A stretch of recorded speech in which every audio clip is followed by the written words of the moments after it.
네, 오늘은 글라이코프로틴과 프로테오글라이칸에 대해서 한번 알아볼게요. 이 생물을 공부하다 보면 종종 나오는 이름들이죠. 근데 이 용어들이 조금 비슷해 보여서 처음 생물을 공부할 때는 좀 혼동이 될 수가 있어요. 근데 사실 알고 보면 완전 다른 애들이거든요. 이번 기회에 헷갈리지 않게 한번 확실하게 정리해 볼게요. 자, 여러분, 짜장 떡볶이는 짜장면인가요? 떡볶이인가요? 짜장 맛이 나는 떡볶이라는 뜻이죠. 결국에 이 짜장 떡볶이는 떡볶이의 한 종류라고 볼 수 있는데요. 자, 지금 제가 왜 이런 얘기를 하냐면요. 이 글라이코프로틴이라는 단어와 프로테오글라이칸이라는 이 단어를 볼 때 이 짜장 떡볶이랑 동일하게 생각하면 된다는 거예요. 무슨 말이냐면요. 이렇게 두 단어가 합쳐졌을 때 앞에 단어는 뒤에 거를 꾸며주는 거고 메인은 이 뒤에 거란 뜻이거든요. 자, 그러니까 글라이코프로틴과 프로테오글라이칸은요. 공통점을 보면 두 용어 모두 당과 단백질이 들어간다는 걸 알 수 있고요. 그런데 공통점은 사실 당과 단백질로 구성된 물질이다. 이게 전부고요. 나머지 부분들은 두 물질이 완전히 다른 물질들이에요. 아까 짜장 떡볶이를 제가 예시로 든 것처럼요. 먼저 이 글라이코프로틴이라는 물질은요. 앞에 있는 이 글라이코, 그러니까 당은 꾸며주는 거고 이 물질은 단백질이 메인인 물질이고요. 그리고 다음에 프로테오글라이칸이라는 물질은요. 이 프로틴, 단백질 부분은 꾸며주는 거고 이 글라이칸 부분, 당이 메인인 물질이라는 뜻입니다. 자, 그럼 이제 각각 글라이코프로틴과 프로테오글라이칸에 대해서 한번 살펴볼게요. 먼저 이 글라이코프로틴에 대해 살펴보면요. 단백질이 포스트 트랜슬레이셔널 모디피케이션을 거치며 당이 붙는다고 되어 있죠.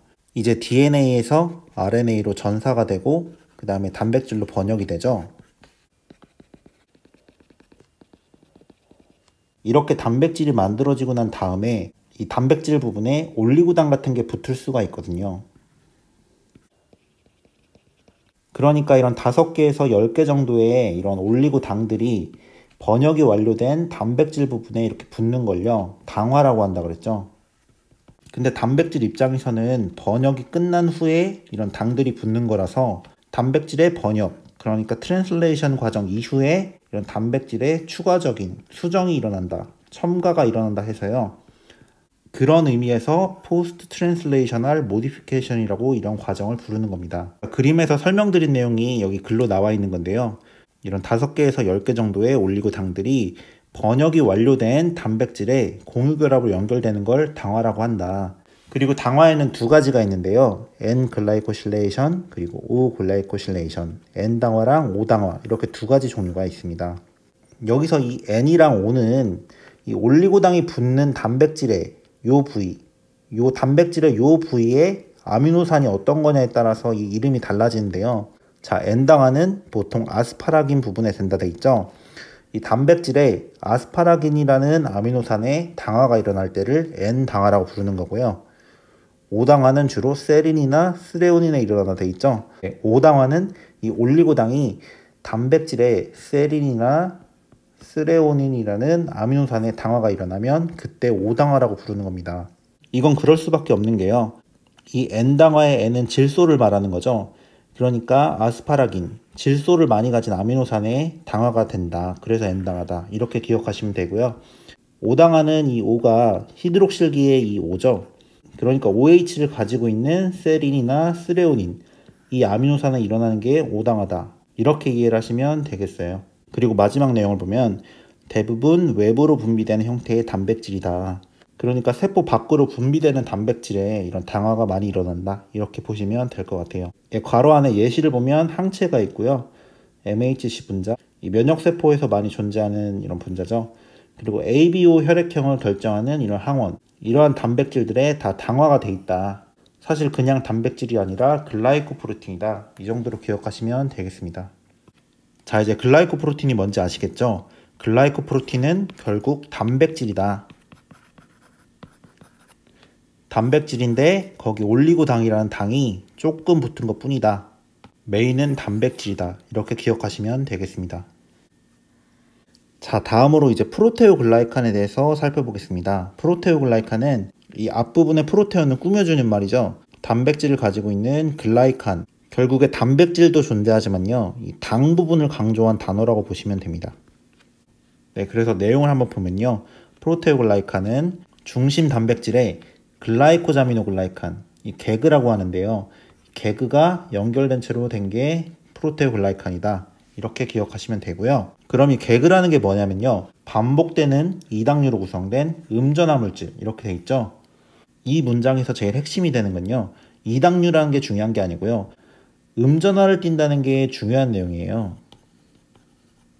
사실 이 개그라는 거의 종류는 여러 가지가 있거든요. 뭐 예를 들면 콘드로이틴 황산도 있고요.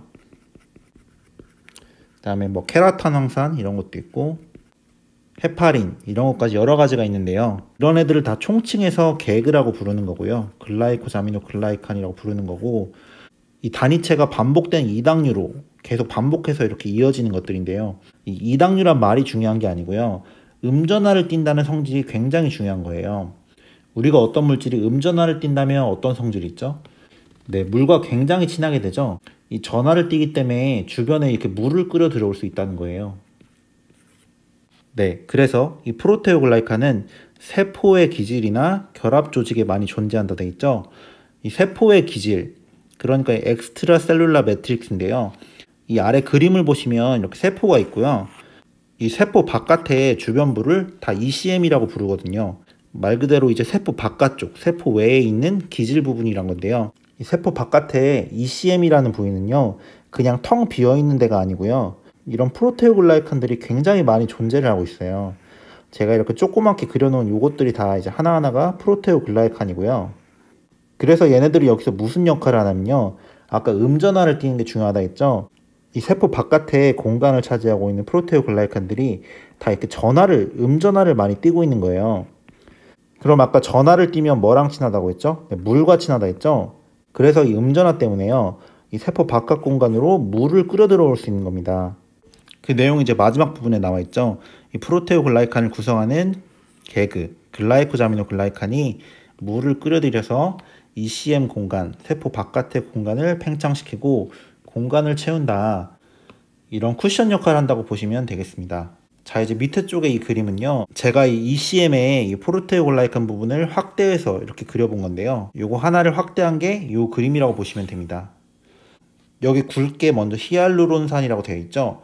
이 히알루론산이 뼈대 역할을 하면서 이렇게 길게 있는 거고요. 이 히알루론산 뼈대에요. 이렇게 덩어리로 연결된 것들 있죠. 이 덩어리들 하나하나가 프로테오글라이칸이라고 보시면 되겠습니다. 아까 프로테오글라이칸은 중심 단백질에 글라이코자미노글라이칸, 개그로 연결되어 있다 했죠. 아래 그림에서 이 프로테오글라이칸 하나만 보시면요. 이렇게 히알루론산에 이어져 있는 게 코어 프로틴이고요. 이 코어 프로틴에 하나씩 나와 있는 것들 있죠. 이렇게 가로로 나와 있는 것들이 글라이코자미노글라이칸, 이 개그라고 보시면 되겠습니다. 근데 이 개그는 아까 음전화를 띠는 물질이라 했죠. 그래서 이 개그 자체가 사실은 음전화를 많이 띠고 있다. 네, 이 글라이코자미노글라이칸이 이렇게 음전화를 띠고 있어서요. 이 때문에 프로테오글라이칸 자체도 음전화를 띈다 할 수 있겠죠.